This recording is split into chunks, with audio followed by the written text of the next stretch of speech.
Roman Reigns recently দুটো interview দিয়েছে, যেখানে একটা ইন্টারভিউ তো তাকে রাস্তায় ধরেই করে নেওয়া হয়েছিল, যেটা তার ছিল টিএমজি স্পোর্টসের সাথে। আর একটা ইন্টারভিউ দিতে সে গেছিল দ্য জিমি ফ্যালেন শোতে, the tonight show with Jimmy Fallon, যেটা প্রত্যেক বছর রেসেলমেনিয়ার আগে রোমান রেইন্স প্রায় যেয়ে থাকে, কারণ রোমান রেইন্স সেই সময় চ্যাম্পিয়ন থাকে। কিন্তু এই বছর চ্যাম্পিয়ন না থাকতেও রোমান রেইন্স জিমি ফ্যালেন শোতে গেছিল। সেইখানে গিয়ে সে সিএম পাঙ্কের নামে কিছু কথা বলেছে, সেটা নিয়ে আলোচনা হবে। তাছাড়া ব্রক লেসনার একটা কন্ট্রোভার্সিতে ফেসে গেছে, আবার দ্য রক কি রেসেলমেনিয়া আসতে পারে। তো এইসব নিয়ে ভিডিওতে কথা বলবো, তাই ভিডিওটা পুরোটা থেকে স্কিপ করো না, কারণ তোমরা দেখছো Rachel entertainer. So let's start the entertainment.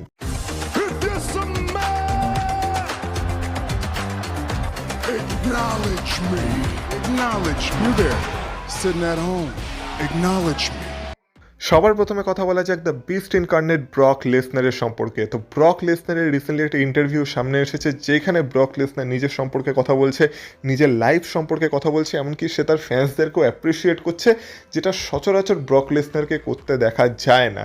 কিন্তু সব থেকে মজার ব্যাপার হলো, এই ইন্টারভিউতে ব্রক লেসনার আরেকটা জিনিসও রিভিল করে দিয়েছে, যেটা হচ্ছে ব্রক লেসনার এই যে ডাব্লিউডাব্লিউইতে এসেছে, এটাই তার লাস্ট রান হতে চলেছে। আর ব্রক লেসনার এটাও বলেছে যে সে বেশি দিনের জন্য ডাব্লিউডাব্লিউইতে কামব্যাক করেনি।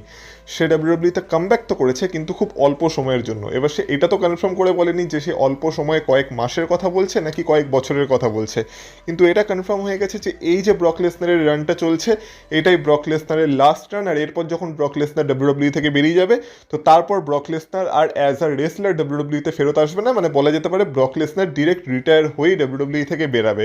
আর কিছুদিন আগে যেমন একটা রিপোর্ট এসেছিল যে রিটায়ারমেন্টের আগে ব্রক লেসনার আর ম্যাচ হারতে চায় না।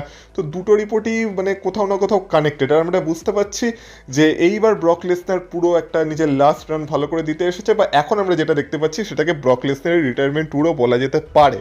আর সম্ভবত যদি ব্রক লেসনার মানে নেক্সট ইয়ারে রেসেলমেনিয়া কম্পিট করতে না চায়, যদিও তার করা উচিত, আমার মনে হয় নেক্সট ইয়ার অব্দি ব্রক লেসনার টেনে নেবে নিজেকে, কিন্তু একান্ত যদি ব্রক লেসনার নেক্সট ইয়ারে রেসেলমেনিয়া কম্পিট করতে না চায়, তাহলে সম্ভবত এই বছরের রেসেলমেনিয়ায় ব্রক লেসনারের লাস্ট রেসেলমেনিয়া হতে চলেছে, যেখানে সে ফেস করতে চলেছে ওবা ফেমিকে। এবার এই রিলেটেডই ব্রক লেসনার একটা কন্ট্রোভার্সিতেও ফেসে গেছে। তো আমরা দেখেছিলাম রয়ের এপিসোডে যখন ওবা ফেমি ব্রক লেসনারকে মেরে রিং থেকে বের করে দিয়েছিল, তখন যেতে যেতে ব্রক লেসনার একটা কথা বলেছিল, you are not that lucky boy. এবার এই কথাটায় ব্রক লেসনার ফেসে গেছে। তোমরা একবার শুনে নাও ব্রক লেসনার কিভাবে বলেছিল। You ain't that lucky boy.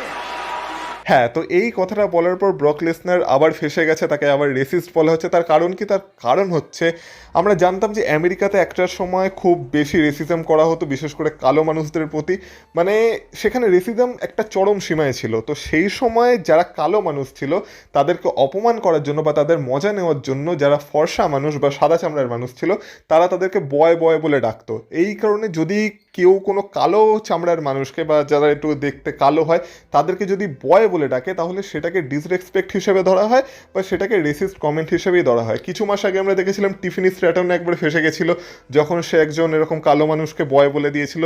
তো সেম কারণে ব্রক লেসনারও এখন ফেসে গেছে। আর লোক মনে করছে যে যেহেতু ওবাফেমির গায়ের রং কালো, সেই কারণে ব্রক লেসনার ওবাফেমিকে অপমান করার জন্য তাকে বয় বলে ডেকেছে। এবার দেখো, এইটা লোক আমার মনে হচ্ছে একটু বেশি গভীরে ঢুকে দেখছে, কারণ আমার মনে হয় না ব্রক লেসনার সেই সেন্সে কিছু বলেছে বলে। আর বললেও এখন যেহেতু তাদের রেসেলমেনিয়া ফিউড চলছে, তো সেখানে তো কত কিছুই দেখতে পাচ্ছি আমরা। কোথায় সিএম পাঙ্ক রোমান রিডিংসের বাবার সম্পর্কে কথা বলছে, যে কিনা পৃথিবীতেই নেই। তো এটা তো তার কাছে ছোটোই জিনিস। তো সব কিছু মিলে আমার মনে হয় না এটাকে এতটাও ডিপলি ভাবার দরকার আছে বলে। আর আমার মনে হয় না ব্রক লেসনারের সেরকম কোনো ইন্টেনশন ছিলও বলে, কারণ সত্যি যদি ব্রক লেসনারের ওভাফেমিকে পছন্দ না হতো, তাহলে ওভাফেমিকে ওভার করার জন্য ব্রক লেসনার কখনোই বলতো না যে আমাকে মার, আমার বুকের উপর পা রাখ, রেসেলমেনিয়ার সাইনের দিকে পয়েন্ট কর। এইগুলো ওবাফেমিকে কখনোই বলতো না। এমনকি সে মানে ব্রক লেসনারের কাছে এমন পাওয়ারও ছিল যে ব্রক লেসনার যদি চাইতো, সে হয়তো ওবাফেমির সাথে রেসেলমেনিয়ায় কম্পিটই করতো না। এইটুকু পাওয়ার তো ব্রক লেসনারের আছে। কিন্তু আমার মনে হয় যে সেও চায় যাতে ওবাফেমি ভালো মতো ওভার হতে পারে। আর যেমন বললাম যে যেহেতু ব্রক লেসনারের ডাব্লিউডাব্লিউ তার বেশি সময় বাকি নেই, এটাই ব্রক লেসনারের লাস্ট রান চলছে ডাব্লিউডাব্লিউর সাথে, তো ব্রক লেসনারও চাইবে অবশ্যই যাতে তার মানে সে যখন থাকবে না, তার অ্যাবসেন্সে তার মতোই কেউ একজন ডাব্লিউডাব্লিউকে ফিউচারেও ক্যারি করুক। আর ওবাফেমি হয়তো সেটার জন্য একটা পারফেক্ট চয়েস হতে পারে। তো ব্রক লেসনার অবশ্যই ওবাফেমির ভালোই চাইবে। তো আমার মনে হয় না ওবাফেমিকে সেইভাবে ডিসরেসপেক্ট করার জন্য বা তাকে অপমান করার জন্য ব্রক লেসনার এরকম কিছু বলেছিল বলে। কিন্তু আমরা ইন্টারনেটকে তো জানি, আর ইন্টারনেটে এটা নিয়ে একটু বেশি আর কি কন্ট্রোভার্সি তৈরি হয়ে গেছে। আর অনেকে তো এই কারণেই বলছে যে ব্রক লেসনারের এই জন্যই ডাব্লিউডাব্লিউতে থাকা উচিত না, ব্রক লেসনারকে ডাব্লিউডাব্লিউ থেকে বের করে দেওয়া উচিত, আরও কত কিছু। এবার এই বিষয়ে তোমাদের মতামত কি অবশ্যই কমেন্ট বক্সে কমেন্ট করে আমাকে তোমরা জানাতে পারো। নেক্সট কথা বলা যাক ডুয়েন দ্য রক জনসনের সম্পর্কে। তো দ্য রক কি রেসেলমেনিয়া আসবে? তো এই প্রশ্নটা তো আসতেই হতো, কারণ যেহেতু রেসেলমেনিয়ার সামনে, আর রিসেন্টলি আমরা রয়ের ব্যাকস্টেজে একটা প্রোডাকশন ট্রাকে রকের ছবি দেখেছিলাম। তো এই প্রশ্নটা তো উঠতোই, কিন্তু আগের বছর আমরা দেখেছিলাম যে জন সিনার হিল টার্ন করানোর পর থেকে আমরা আর রককে ডাব্লিউডাব্লিউতে দেখতে পাইনি। আর এখন বলা যেতে পারে অনেক ফ্যান্সই রকের আশা প্রায় ছেড়েই দিয়েছে, আর অনেক ফ্যান্স এটা ধরেই নিয়েছে যে রক আর ডাব্লিউডাব্লিউতে আসবে না, আর এলেও সে সেইভাবে ডাব্লিউডাব্লিউতে নিজেকে আর কি সময় দেবে না, বা ডাব্লিউডাব্লিউর প্রতি নিজের সময় দেবে না। তো সেই কারণে অনেকেই চায় যে রক যাতে নাই আসুক, কারণ রক এলে অনেক সময় স্টোরি লাইন খারাপ হয়ে যায়। কিন্তু মেন কথা হলো যে এই বছরের রেসেলমেনিয়ায় কি রকের আসার চান্স আছে? এবার এই কথাটা হঠাৎ করে কেন উঠলো? কারণ জানা যাচ্ছে যে এই বছরের সামার অবধি রকের কোনো সিনেমার শুটিং নেই, বা সে কোনো হলিউডের কাজে ব্যস্ত থাকবে না। তো সেই কারণে এখন বলা যেতে পারে রক মোটামুটি ফ্রি আছে তার মুভি শিডিউল থেকে। তো সেই কারণে সে এই সময়টা যদি ডাব্লিউডাব্লিউকে দিতে চায় তো অবশ্যই দিতে পারে। আর যেহেতু সামনে রেসেলমেনিয়া আসছে, আর রেসেলমেনিয়া আমরা অলরেডি দেখতে পাচ্ছি যে রোমান রিংসের একটা ফ্যামিলি ফিউড তো শুরু হয়েই গেছে, যেখানে রোমান রিংসের বাবাকে টেনে আনার পর থেকে পুরো সামোয়ান ডাইনেস্টি বা পুরো ব্লাড লাইন মিলে সিএম পাঙ্কের এগেনস্টে চলে গেছে। তো সেখানে তো অবশ্যই রকের ইনভলভমেন্ট হতে পারে, আর বাকি আরও কীভাবে রকের ইনভলভমেন্ট হতে পারে সেই নিয়ে তো আমি জাস্ট একটা ভিডিও বানিয়েছি, মানে আমার এর আগের ভিডিওটাই যারা দেখোনি অবশ্যই গিয়ে চেক আউট করো। সেখানে আমি আরও ভালোভাবে আলোচনা করেছি যে রক আর কীভাবে এই বছরের রেসেলমেনিয়ায় ইনভলভ হতে পারে। কিন্তু মেন ব্যাপার এইটাই যে যেহেতু রকের এই মুহূর্তে কোনো মুভির কাজ নেই, বা সিনেমার কাজ নেই, বা হলিউডে কোনো কাজ নেই, সেই কারণে এই সময়টা যদি ডাব্লিউডাব্লিউকে দিতে চায় রক তাহলে অবশ্যই দিতে পারে। সেক্ষেত্রে ডাব্লিউডাব্লিউ যেহেতু সামনের সব থেকে বড় প্রিমিয়াম লাইভ ইভেন্ট রেসেলমেনিয়া, তো এই রেসেলমেনিয়া তো আমরা রককে অবশ্যই দেখতে পেতে পারি, অবশ্যই যদি রক চায় তো। আর যেহেতু এরকম আমরা একটা ব্যাকস্টেজের টিজার তো দেখতে পেয়েছিলাম, বা টিজ দেখতে পেয়েছিলাম যেখানে রকের ছবি ছিল প্রোডাকশন ট্র্যাকে, তাই অনেকে মনে করছে যে রক এলে আসতেই পারে, কারণ এরকম জিনিস আমরা এর আগেও ডাব্লিউডাব্লিউতে দেখেছি, যখন ডাব্লিউডাব্লিউ এরকম টিজ দিয়েছে তারপরে রেসেলমেনিয়া তাদের রিটার্ন করিয়েছে। তো অবশ্যই রকের আশা তোমরা রাখতে পারো, কিন্তু আশা রাখলে ডিসঅ্যাপয়েন্টেড হওয়ার চান্সও আছে। তাই পুরোটাই তোমাদের উপর যে তোমরা এখন রকের আশা রাখবে কি রাখবে না। আমি তোমাদেরকে কোনোভাবে রকের জন্য হাইপ করছি না। এবার কথা বলা যাক আমাদের ওটিসি রোমান রিংসের। তো রেসেলমেনিয়া আসতে আর ডাব্লিউডাব্লিউর বিগেস্ট সুপারস্টারের কথা হবে না তা তো হতেই পারে না। এবার জানি এইটুকুতেই অনেকে খেপে গেছে, অনেকে বলছে তো রোমান রিংসের ফ্যান্স বলে সবসময় রোমান রিংসকে বড়োভাবে দেখায়, রোমান রিংসকে বিগেস্ট সুপারস্টার বলে। কিন্তু এক মিনিট, আজকের আপডেটটাকে শোনো, তারপর আমি তোমাদের জন্য একটা প্রশ্ন রাখবো, আর সেই প্রশ্নটার উত্তর আমার তোমাদের থেকে চাই। তোমরা বলবে তোমাদের ওপিনিয়ন কি। যাই হোক, সেটা পরের কথা, কিন্তু আপাতত আপডেটটা শোনো। তো রিসেন্টলি আমরা দেখেছিলাম যে রোমান রিংস কোনো একটা জায়গা থেকে বেরাচ্ছিল, সেই সময় তাকে ধরে নেওয়া হয়, আর ধরে তার একটা ছোটোখাটো ইন্টারভিউ করানো হয়। আর সেই ইন্টারভিউতে সে অনেক রকম কথা বলেছে, কিন্তু মেন যে ব্যাপারটা সেটা হচ্ছে তাকে জিজ্ঞাসা করা হয় যে কোডি রোডস কিছুদিন আগে তাকে নিয়ে যে কমেন্টটা করেছিল সেই কমেন্টটা সত্যি কি সত্যি না। এবার যারা জানো না কোডি রোডস কী কমেন্ট করেছিল, তো আগে তাদেরকে সেই ব্যাপারটা বলে রাখি। তো রিসেন্টলি বলতে কিছুদিন আগে কোডি রোডসের একটা ইন্টারভিউ হয়েছিল, যেখানে কোডি রোডস এটা রিভিল করেছিল যে আমরা জানি কোডি রোডস আর রোমান রিংস রিসেন্টলি একটা সিনেমায় কাজ করেছে যার নাম হচ্ছে স্ট্রিট ফাইটার। সেই নিয়ে আমি তোমাদের এই চ্যানেলে অনেক আপডেট দিয়েছি। তো সেইখানে কোডি রোডস বলেছিল মানে ইন্টারভিউতে যে এই সিনেমার যখন শুটিং চলছিল তখন যেহেতু রোমান রিংস আর কোডি রোডস একই সিনেমায় কাজ করছে, তাই সম্ভবত তারা একই সেটে থাকবে, এটাই সাধারণ জিনিস। তো যখন তারা নাকি একই সেটে ছিল, কিন্তু তবু নাকি তাদের মধ্যে কোনো ইন্টারাকশন হয়নি, মানে তাদের মধ্যে কোনো দেখা সাক্ষাৎ সেইভাবে হয়নি। খুব কম সময়ে বা একবার কি দুবারই হয়তো এমন কিছু মুহূর্ত এসেছে যেখানে কিনা কোডি রোডস আর রোমান রিংস একে অপরের পাথকে ক্রস করেছে। কিন্তু এটা কেন? তখন কোডি রোডস বলেছে যে যারা নাকি মুভির প্রোডাকশনে ছিল তারা নাকি ভয় পাচ্ছিল যে রোমান রিংস আর কোডি রোডস যদি সামনাসামনি চলে আসে তো তাদের মধ্যে নাকি মারপিটও লেগে যেতে পারে, কারণ তাদের মধ্যে নাকি এরকমই রিয়েল লাইফ হিটও আছে। আর এর আগে আমরা শুনেছিলাম যে ব্যাকস্টেজে কেমন পাওয়ার স্ট্রাগল চলছিল, যেখানে কোডি রোডস আর ট্রিপল এইচ নিজের পাওয়ার দেখানোর চেষ্টা করছিল, ওই দিক থেকে রোমান রিংস নিজের পাওয়ার দেখানোর চেষ্টা করছিল। তো সেই সব তো আপডেট আমি তোমাদের দিয়েছি। তো এই সব কারণেই মনে করা হচ্ছিল যে এদের মধ্যে রিয়েল লাইফেও হিট ছিল, আর সেই কারণে মুভির যারা প্রডিউসার ছিল বা মুভির যারা ব্যাকস্টেজে কাজ করছিল সেখানে তারা ভাবছিল যে যদি রোমান রিংস আর কোডি রোডস কোনোভাবে সেটের মধ্যে সামনাসামনি চলে আসে বা তাদের মধ্যে কিছু হয়ে যায় তাহলে তাদের মধ্যে হয়তো মারপিট লেগে যেতে পারে। তো সেই কারণে তারাও চাইছিল যাতে এরা দুজনকে অ্যাভয়েডই করে। তো এইটা কোডি রোডসের কথা ছিল সেই ইন্টারভিউতে।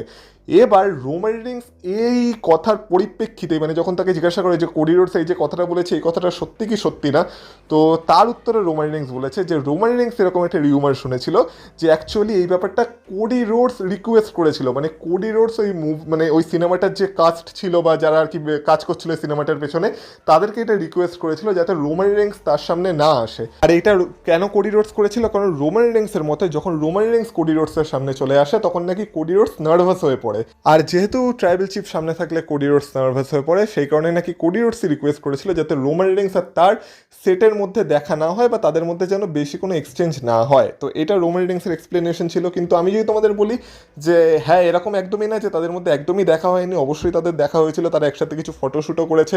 আমরা আমাদের ভারতের যে নায়ক ছিল ওই সিনেমাটায় বিদ্যুৎ জামওয়াল, সে তার ইনস্টাগ্রামে রোমান রিংস আর কোডি রোডস দুজনের সাথে একটা ফটো শেয়ার করেছিল যেটা তোমরা এই মুহূর্তে স্ক্রিনে দেখতে পাচ্ছ। তো হ্যাঁ এরকম না যে ব্যাকস্টেজে দুজনের মধ্যে দেখা সাক্ষাৎ একদমই হয়নি, হয়েছে কিন্তু খুব অল্প সময়ের জন্যই হয়েছে। আর যদি দুজনের কথাই শুনি তো দুজনের মধ্যে রিয়েল লাইফে বা পার্সোনাল লাইফেও কিছু না কিছু তো সমস্যা আছে, যে কারণে দুজনই দুজনকে অ্যাভয়েড করছে, বা রোমান রিংসের ভাষায় বলতে গেলে কোডি রোডস রোমান রিংসকে অ্যাভয়েডই করতে চাইছিল। তো এইটা হলো মেন ব্যাপার। যাই হোক না কেন, এটা ছাড়াও রোমান রিংস রিসেন্টলি এসেছিল the tonight show with Jimmy Fallon, বা যাকে জিমি ফ্যালন শো নামেও চেনা হয়, সেই শোতে। আর এখানে রোমান রিংস প্রথমবার না, এর আগেও যখন রোমান রিংস চ্যাম্পিয়ন ছিল তখনও রোমান রিংস এই শোতে এসেছিল রেসেলমেনিয়াকে প্রমোট করার জন্য। আর এই বছরও রোমান রিংস রেসেলমেনিয়াকে প্রমোট করার জন্যই এই শোটায় গেছিল, যেখানে বাকি সব কথা ছেড়ে দাও, রোমান রিংসকে যখন সিএম পাঙ্কের নামে কিছু জিজ্ঞাসা করা হয়, যেহেতু সিএম পাঙ্ক তার রেসেলমেনিয়া অপোনেন্ট, তো সেখানে রোমান রিংস অনেক ধরনের কথা বলেছে। যেমন রোমান রিংসকে যখন জিজ্ঞাসা করা হয়েছিল যে তার যে একটা মানে ভয়েস ওভার ছিল যেখানে সেই জি ব্রোস, এখানে তাকে ভয়েস দিতে হয়েছিল, তখন রোমান রিংস বলেছিল যে সেখানেও সিএম পাঙ্ক আর রোমান রিংস দুজন আলাদা আলাদা স্টুডিওতে কাজ করেছিল। এমনকি সেখানে সিএম পাঙ্ককে অপমান করার জন্য রোমান রিংস এটাও বলে যে দেখো দুটো জেব্রার মধ্যে যেই জেব্রাটাকে দেখতে একটু বড় একটু হাতটা কাটটা লাগছে সেটাই হলো রোমান রিংস, আর যেটাকে দেখে একদম এরকম মানে পাতলা আর এরকম মানে একদম যাকে বলে কোনো কমবেন না যে জেব্রাটা, সেটা হলো সিএম পাঙ্ক। তো এখানেও সিএম পাঙ্ককে রোমান রিংস অপমান করে দিয়েছে। এছাড়া সিএম পাঙ্কের উপর আরও শট নিয়েছে রোমান রিংস, যখন একদম শেষে রোমান রিংসকে যখন জিজ্ঞাসা করা হয় যে সিএম পাঙ্কের নামে সে কিছু বলতে চায় কিনা, তখন রোমান রিংস বলে যে এখন কটা বাজে, এখন তো প্রায় মধ্যরাত হয়ে গেছে, তো এতক্ষণে তো সিএম পাঙ্ক নিশ্চয়ই ঘুমিয়ে পড়েছে, আর তার ঘুমিয়ে পড়া উচিত কারণ তার বয়স হয়েছে। মানে সিএম পাঙ্ককে আবার রোমান রিংস বুড়ো বলে দেয়, আর তারপর বলে যে সিএম পাঙ্কের ঘুমিয়ে পড়াই উচিত কারণ সিএম পাঙ্ক এখন যদি এটা দেখে সিএম পাঙ্ক মনে মনে ভাববে এক মিনিট এটা কি হলো, আমি চ্যাম্পিয়ন কিন্তু আমি এই শোতে যেতে পারিনি, রোমান রিংস এখানে কী করছে। তো রোমান রিংসের উত্তর ছিল যে I am the biggest superstar here, মানে রোমান রিংস যেহেতু সব থেকে বড় সুপারস্টার, আর সেই কারণে রোমান রিংস জিমি ফ্যালেন শোতে এসেছে। আর এই বলে রোমান রিংস আর যে শোয়ের হোস্ট মানে জিমি ফ্যালেন দুজনই হাসাহাসি করতে থাকে, আর এইভাবেই শোটা অফ ইয়ার যায়। তো এইভাবেই রোমান রিংস তারা সিএম পাঙ্কের ম্যাচকে রেসেলমেনিয়ার জন্য হাইপ করেছে। এবার আমি তোমাদের জন্য যে প্রশ্নটা রেখেছিলাম সেটা বলছি। দেখো এই যে জিমি ফ্যালন শোটা না, এইখানে অ্যাকচুয়ালি ডাব্লিউডাব্লিউ প্রত্যেকবারই তার যে টপ লেভেলের সুপারস্টার থাকে বা যে চ্যাম্পিয়ন থাকে তাকে রেসেলমেনিয়ার আগে পাঠায় রেসেলমেনিয়াকে প্রমোট করার জন্য। মানে আমাদের ভারতে যেমন বিভিন্ন ধরনের শো হয় যেখানে কিনা যখন কোনো বড় সিনেমা বেরোয় সেই সিনেমাটাকে প্রমোট করার জন্য সুপারস্টাররা যায় বা সেই সিনেমার নায়ক নায়িকারা যায়, ঠিক সেইভাবেই এই জিমি ফ্যালন শোতে প্রত্যেক বছর রেসেলমেনিয়ার আগে ডাব্লিউডাব্লিউর যে বড় চ্যাম্পিয়ন থাকে সে যায় গিয়ে রেসেলমেনিয়াকে প্রমোট করে। যেমন আমি তোমাদের শুরুতেই বলছিলাম যে এর আগেও রোমান রিংস বহুবার জিমি ফ্যালন শোতে গেছে যখন সে চ্যাম্পিয়ন ছিল। কিন্তু এবার কথা হচ্ছে এই মুহূর্তে ডাব্লিউডাব্লিউ দুইজন চ্যাম্পিয়নকে, কোডি রোডস আর সিএম পাঙ্ক, কিন্তু এই দুজনের মধ্যে কেউই এই বছরের জিমি ফ্যালন শোতে যায়নি, কিন্তু তার পরিবর্তে ডাব্লিউডাব্লিউ রোমান রিংসকেই পাঠিয়েছে। এবার এমন না যে রোমান রিংস নিজের ইচ্ছায় গেছে, এটা কিন্তু ডাব্লিউডাব্লিউ তাদের সুপারস্টারকে পাঠায়। এবার তোমরা আমাকে বলো, এই প্রশ্নটা আমি তোমাদের কাছে রাখছি, যে এই ফর্মুলা অনুসারে এই বছর তো না হয় কোডি রোডস আর না হয় সিএম পাঙ্কেরই জিমি ফ্যালন শোতে যাওয়ার কথা ছিল, কিন্তু এরা দুজন কেন গেল না, তার পরিবর্তে ডাব্লিউডাব্লিউ রোমান রিংসকে কেন পাঠালো রেসেলমেনিয়াকে প্রমোট করতে? প্লিজ উত্তর দিও আমাকে, আমি উত্তরটা জানতে চাই, বিশেষ করে সিএম পাঙ্ক আর কোডি রোডসের ফ্যান্সদের কাছে তো জানতে চাই। আমি জানি যারা রোমান রিংসকে ভালোবাসো তাদের উত্তর রোমান রিংসের মতোই হবে, যেখানে তারাও বলবে যে যেহেতু রোমান রিংস বিগেস্ট সুপারস্টার এই মুহূর্তে তো সেই কারণে রোমান রিংস গেছে, আর এটাই সব থেকে সেন্সিবল উত্তর। কিন্তু আমি Cody Rhodes fans are CM punk ফ্যান্সদের কাছে জানতে চাই যে কেন তাদের সুপারস্টাররা মানে কোডি রোডস আর সিএম পাঙ্ক চ্যাম্পিয়ন হওয়া সত্ত্বেও তাদেরকে না পাঠিয়ে ডাব্লিউডাব্লিউ রোমান রিংসকে পাঠালো রেসেলমেনিয়াকে প্রমোট করার জন্য। অবশ্যই কমেন্ট বক্সে কমেন্ট করে আমাকে জানিও। আর ভিডিওটা ভালো লেগে থাকলে ভিডিওটাতে একটা লাইক করে দিও। আর এই চ্যানেলে নতুন হয়ে থাকলে চ্যানেলটাকে প্লিজ সাবস্ক্রাইব করে দিও। না করলে কী হবে জানো, একটা ছোট্ট কথা বলে রাখি।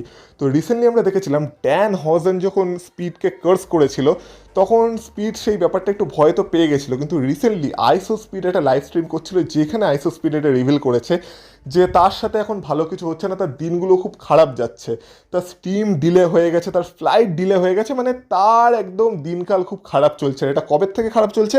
জবের থেকে ড্যান হোজেন তাকে কার্স করেছিল।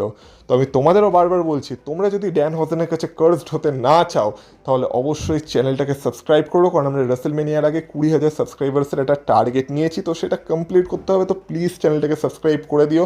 আর বাকি তোমরা যদি আমাকে ইনস্টাগ্রাম আর ফেসবুকে ফলো করতে চাও তার লিঙ্ক পেয়ে যাবে তোমরা এই ভিডিওর ডিসক্রিপশনে। আর তোমাদের গুরুত্বপূর্ণ মতামত আর সেই প্রশ্নের উত্তরটা অবশ্যই কমেন্ট বক্সে কমেন্ট করে আমাকে জানিও। ভিডিওটাকে শেয়ার করো, ভিডিওটাকে হাইপ করো। আর তোমাদের সাথে কথা হবে আবার পরের ভিডিওতে। ততক্ষণ তোমরা ভালো থেকো, টাটা।